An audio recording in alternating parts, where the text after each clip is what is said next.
Cockroaches. You think you know them, right? They're that unwelcome guest, the thing you might, well, squash without a second thought. But what if I told you that the common pest in your kitchen is just one tiny character in this epic story of survival, intelligence, and some pretty shocking family secrets? Let's get into it and uncover the truth. I mean, let's be real. When you see one of these things skittering across the floor, what's your first instinct? It's probably disgust, right? Followed by a frantic search for the nearest shoe or rolled up magazine. It's an almost universal reaction. We've all been there. But here's the thing, that reputation, that's only a tiny part of their story. So in this explainer, we're gonna peel back those layers of disgust and uncover the incredible and frankly absolutely mind-blowing biology of the cockroach. Okay, first up, the uninvited guest. We all know them as this common pest found all over the globe. But the family of insects we call cockroaches is way bigger and a whole lot more diverse than you probably think. Get this, there are over 4,000 species of cockroaches worldwide, and of all those, only about 30 are even considered pests. The ones we see are usually just a couple of centimeters long, no big deal, but their tropical cousins, they can get much, much larger. And their prehistoric ancestors, they could grow up to half a meter long. Yeah, let that sink in. Truly the stuff of nightmares. So that ancient history brings us to the cockroach's most famous trait, its almost unbelievable ability to survive. These guys are the undisputed champions of resilience. We've all heard this one, right?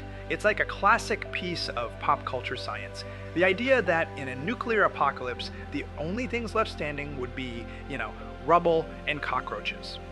It makes for a great story, a really dramatic thought, but is it actually true? Let's take a look at the science behind it. So here's the reality. Cockroaches are way more resistant to radiation than we are, no question about that. But they aren't even close to being the most resistant creature out there, not by a long shot.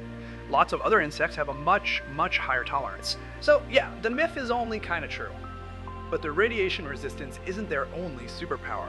And this next fact is both 100% true and totally bizarre. A cockroach can live for days without its head. It's because they breathe through these little holes in their body, so losing their head isn't immediately fatal. They are just built differently, truly built to last. Okay, so we've established they're tough, incredibly tough. But are they smart? I'm guessing you probably don't associate cockroaches with intelligence, but the science here might just change your mind. To really get this, we need to talk about something called conditional reflexes. You probably remember hearing about Pavlov's dogs, right? Where he trained them to salivate just at the sound of a bell.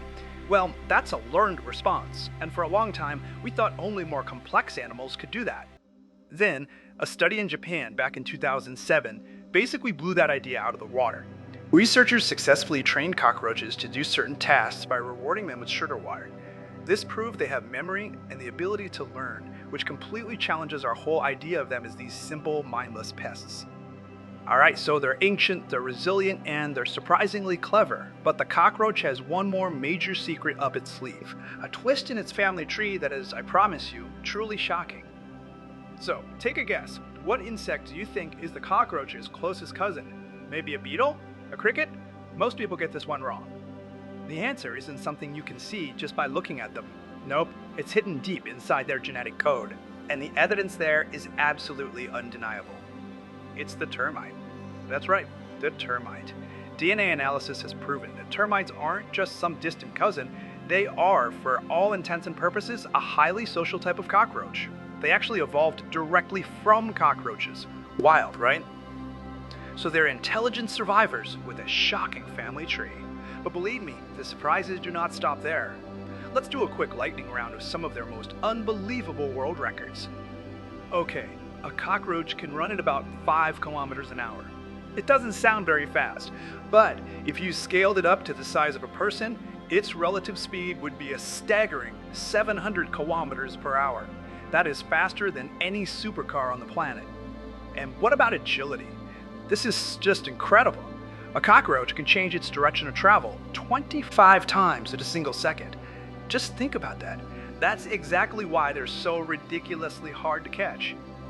But wait, there's more. The heaviest is the 30-gram rhinoceros cockroach. The smallest is just 3 millimeters long. One species has a wingspan that's wider than your hand. The loudest is the famous Madagascar hissing cockroach. And to top it all off, they're master actors. They can play dead to escape danger.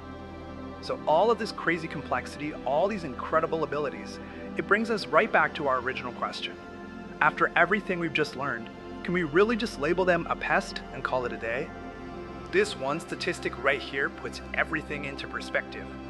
Of the more than 4,500 species of cockroach on this planet, only about 1% are considered pests to us humans. The other 99%, they're just out there, living in the wild, completely uninterested in our kitchens. So, let's put it all together. The creature we just call a pest is actually an ancient survivor, a surprisingly intelligent learner, and the direct ancestor of the termite. It really does completely change how you see them, doesn't it? So I'll just leave you with this thought. An animal that has survived for 300 million years, that can outsmart its predators, and can literally live without its head, is it really just a pest, or is it maybe a prodigy of survival?